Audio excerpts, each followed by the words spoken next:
Welcome back, chapter 19. I stand in front of Hill Winslow's door. Now what? I could knock, of course, but since there is a buzzer downstairs and she's already naturally worried, I don't know whether that's the right move. She could ask who it is. She would use the peephole to see who knocked. Would she recognize me? Probably not, unless she heard the news reports on my escape. Either way, she wouldn't just open it. So option one, simply knocking, probably wouldn't work.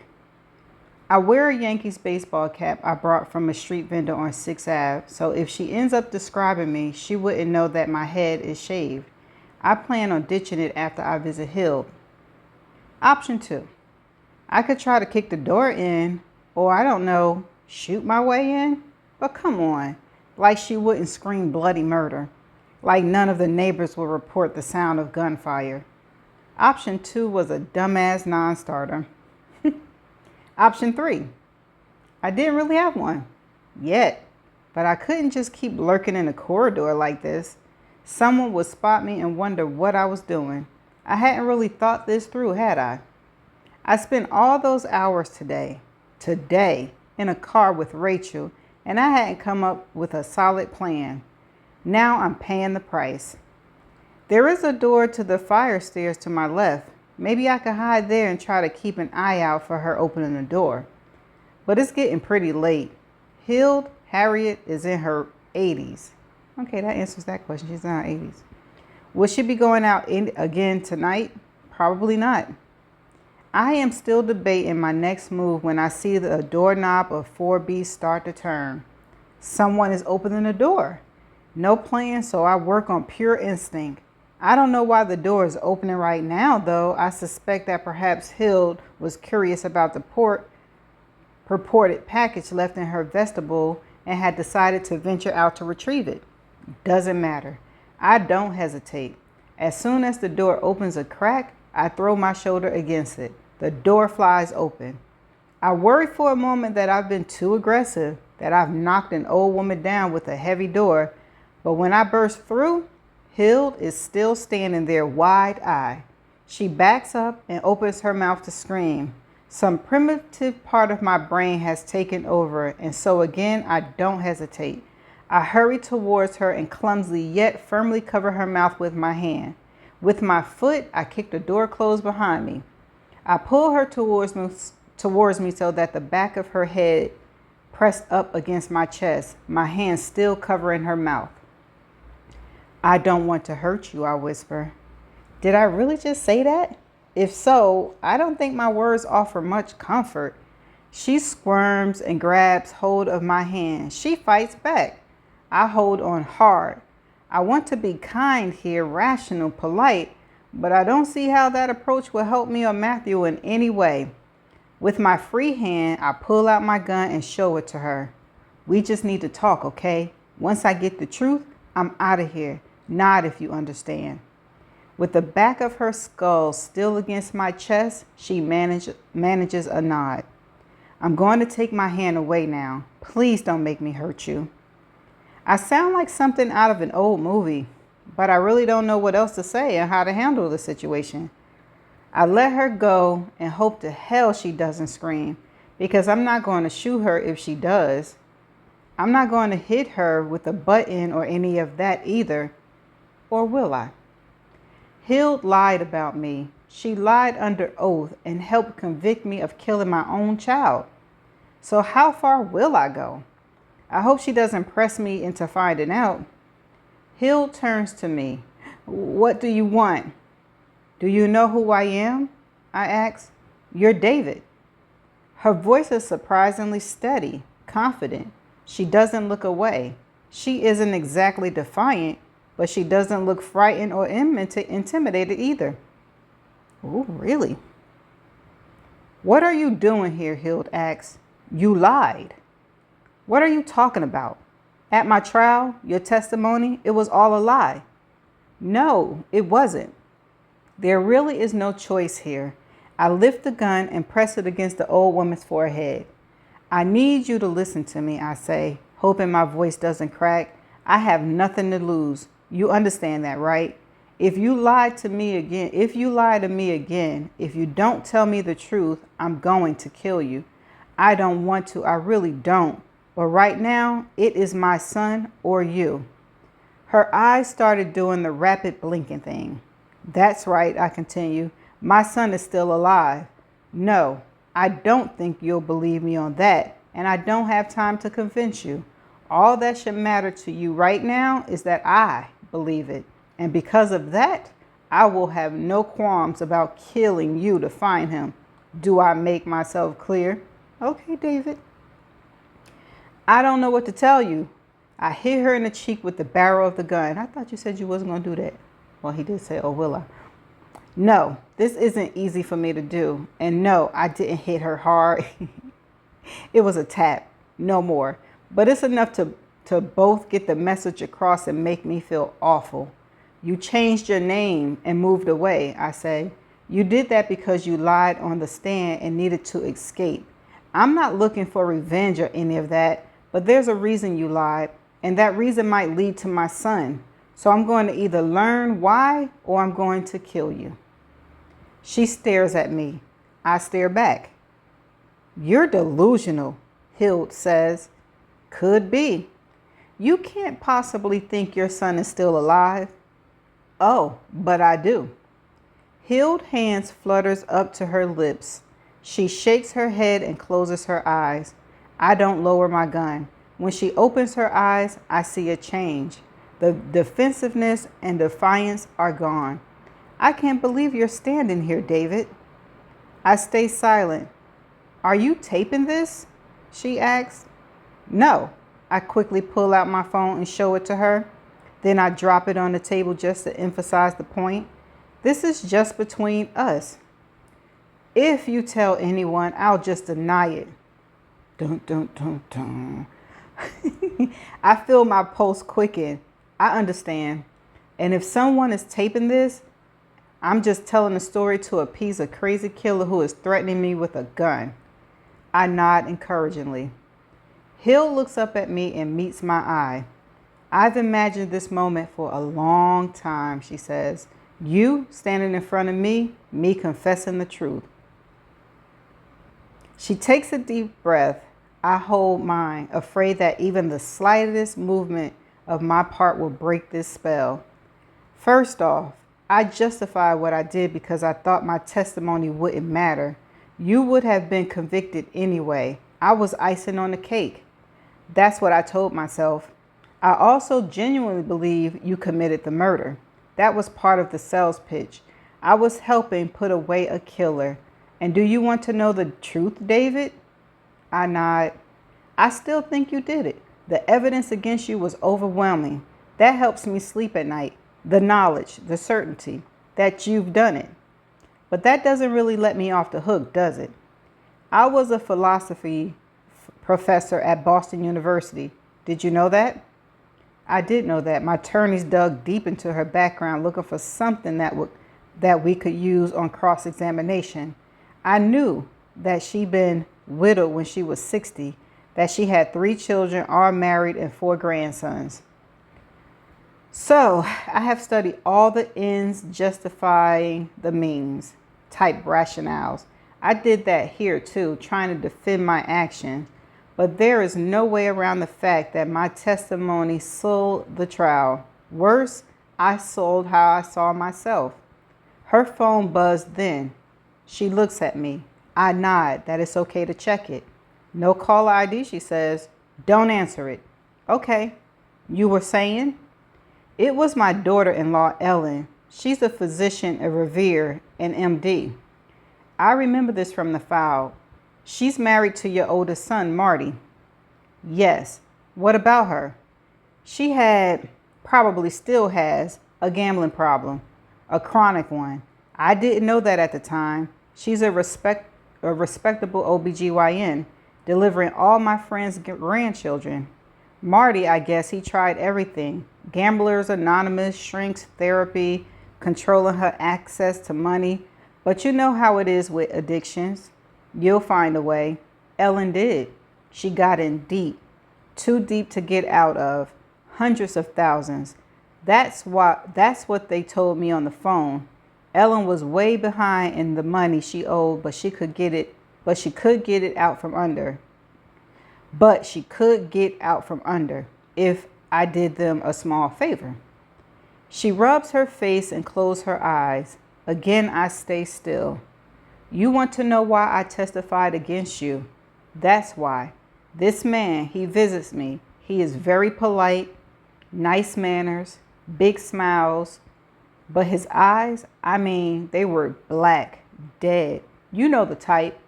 I nod. He also had poliosis. Poliosis? She pointed to the middle of her head, a white forelock, dark black hair with a white streak right in the middle. I freeze. Anyway, this man, he tells me the situation with Ellen. He says I'd be doing the world a favor if I helped them. He says that you definitely did it, smash your own child's skull with a baseball bat, but you're going to get off because your old man is a crooked cop, and so the fix is in. I swallow. The white forelock. I know the man she's talking about. This man mentioned my father? Yes, by name, Lenny Burrows. He says that's why they need me, to help assure justice is done. If I help them with this, they'll help Ellen. He has an ex-pension loafer with no socks. He lay it all out for me. Do you want to know what I told him? I nod. No. I say I'm not going to do it. Let Ellen figure a way to pay it back. That's what I tell him. This little man, he says, okay, fine. Just like that. He doesn't argue with me, doesn't make any threats. The next morning, the same little man calls me. He says in a polite tone, Mrs. Winslow, listen. And then she squeezes her eyes shut. I hear this loud crack, and then Marty starts to scream. Not Ellen, my Marty. The little man snapped my son's middle finger like it was a pencil. In the distance, Hild and I hear the sounds of the city, whooshing traffic, faint sirens, the beep of a truck backing up, a dog barking, people laughing. So, I say, you agreed to help?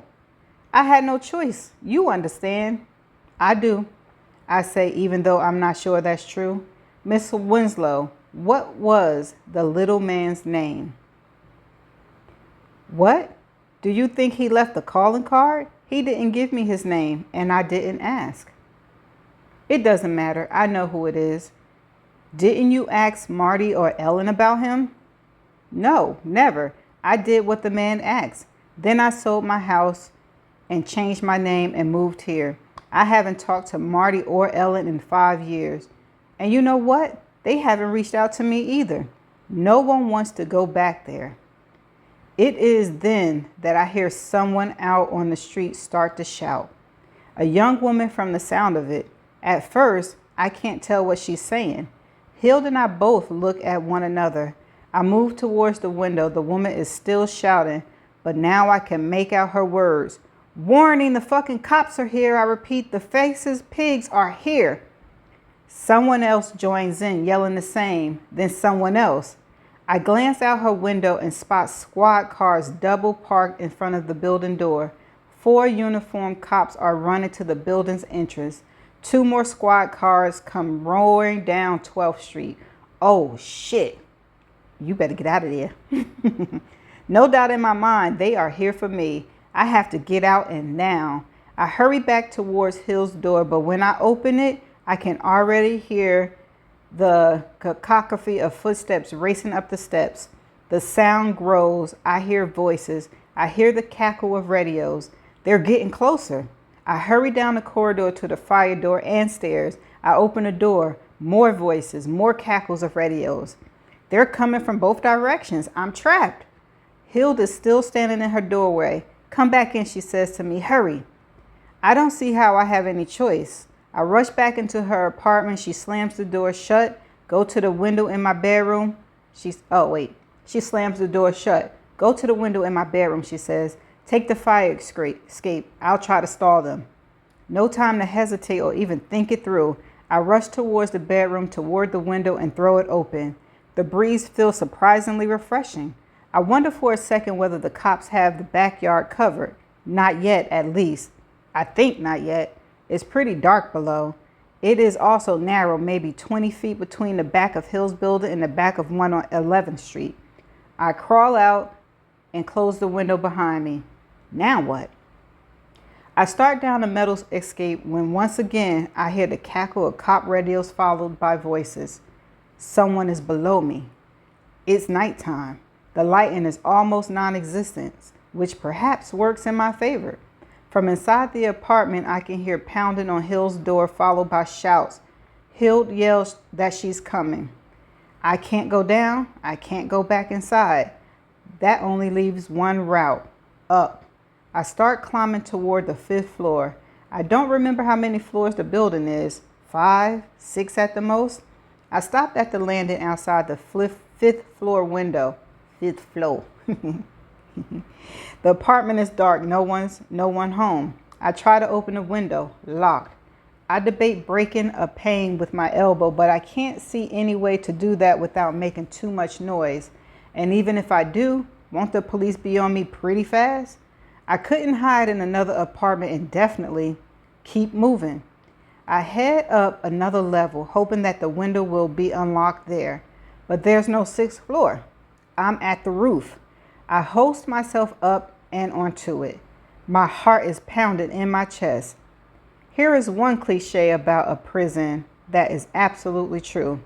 You exercise a lot. I do free weights in the yard when I can, but mostly I've created my own boot camp in my cell. Dips, squat thrusts, squat jumps, mountain climbers, and mostly push-ups. I do at least 500 push-ups a day in a variety of styles. Traditional, diamond, wide hands, claps, staggered, finks, flying, one arm, handstand, finger.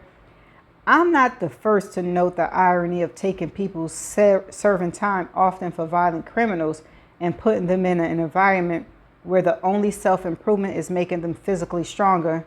But the truth is, I have never been in better shape, and it's finally paying off. I hope. How the hell did the cops find me so fast? Unless Rachel. No, she wouldn't.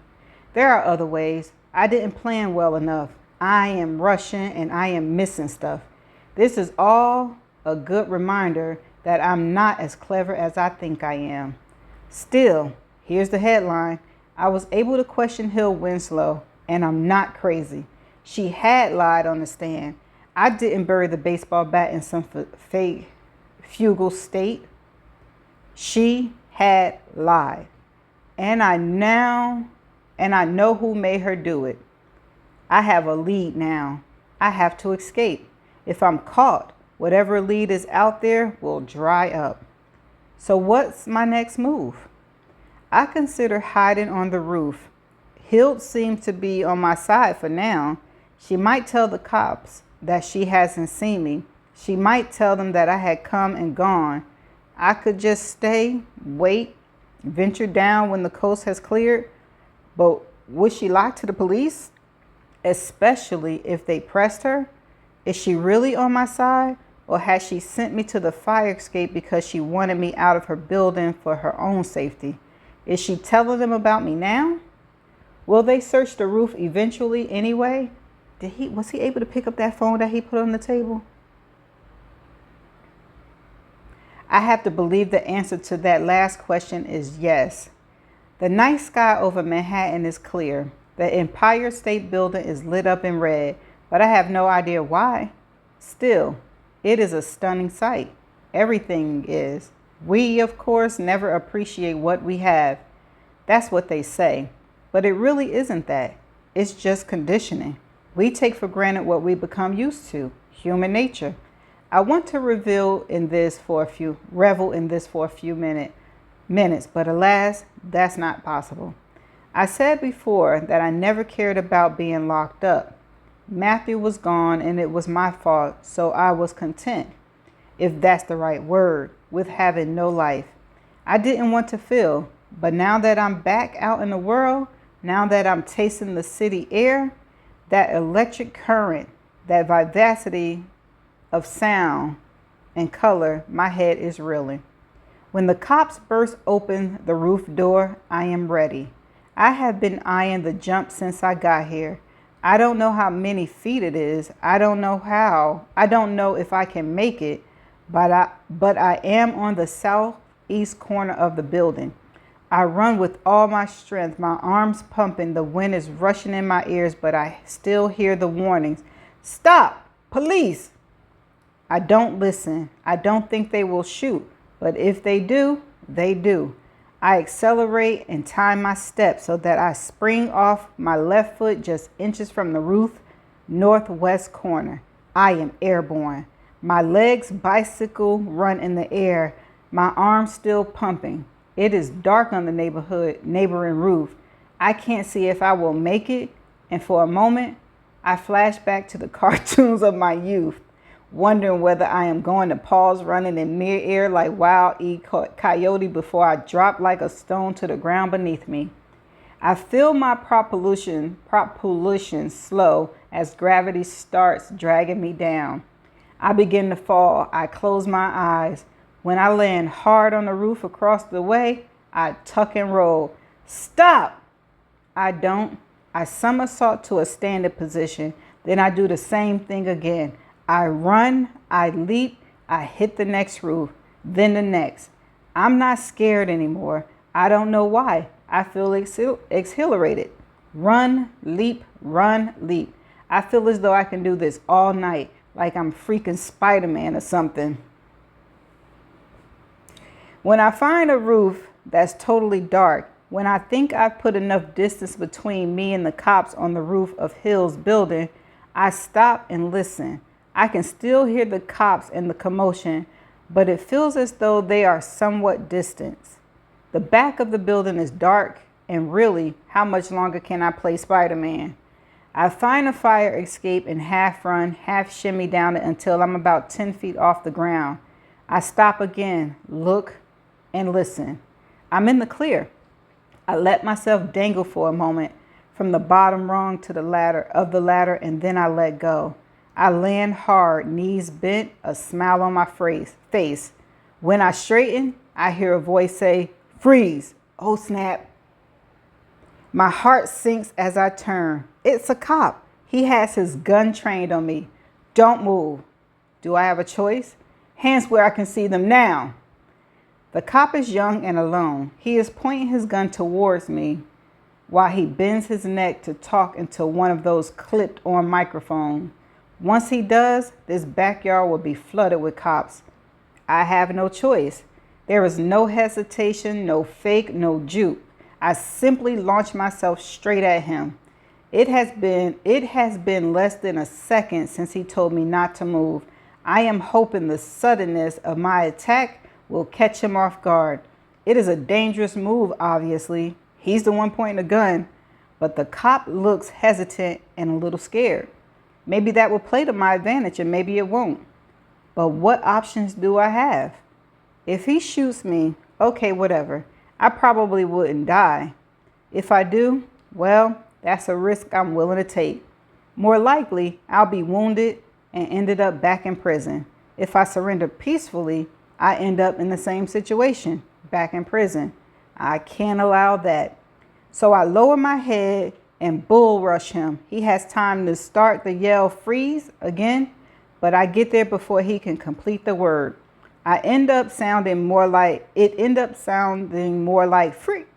And because I'm hyped up and desperate, I take that as a good omen. I tackle him around the waist, juggling his utility belt and heavy vest and all the things that weigh modern cops down. Keeping my momentum going, I follow through like a pile driver as we land hard on the concrete walk behind the townhouse. His back takes the impact hard, and I can hear the whoosh sound as the air comes out of him. He is struggling for breath. I don't let up. I take no joy in this. I don't want to hurt anybody. I know that he is just doing his job and that the job is just. But it is him or Matthew, and so again, I have no choice. I rear my head back and then fire my forehead between his nose. The headbutt hits the cop hard like a cannonball hurled at a ceramic pitcher. Something on his face cracks, gives way. I feel something sticky on my face and realize that it's blood. His body goes slack. I hop up. He is moving, groaning, which both scares me and relieves me. I'm tempted to hit him again, but I don't think there's a need. Not if I move fast. As I rush towards 6th Ave, I take off my blazer and wipe the blood off my face. I toss the blazer and my baseball hat into the shrubbery and keep moving. When I reach the streets, I try to slow my breath. Keep moving, I tell myself again. A crowd has formed. Most stop to watch for a few seconds. Some stand to see how it all plays out.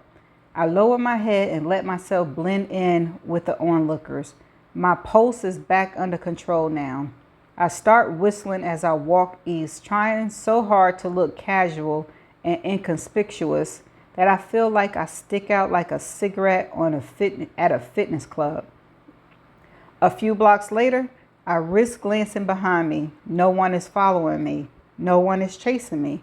I start whistling louder, and a smile, a real live smile, comes to my face. I'm free. That's the end of chapter 19. Okay, so I think he forgot that phone on that table, and that's how the police knew he was in Hill's apartment. Now, that's that. Who is this person with the silver, piece in his head? Because I don't remember any details like that in the previous chapters. So who do y'all think it is? Is it Ross? Is it Philip? Is it Adam? Who else could it be? I don't know. Guess we're going to have to find out if he said he'd know who it is. So we got to wait to see if they tell us who it is. And are we going to be shocked of who it is? I'm going to be shocked because, yeah, why? Why are they doing this to him? But okay, y'all, that's the end of chapter 19. I'm going to just have to see y'all in the next chapters. Bye.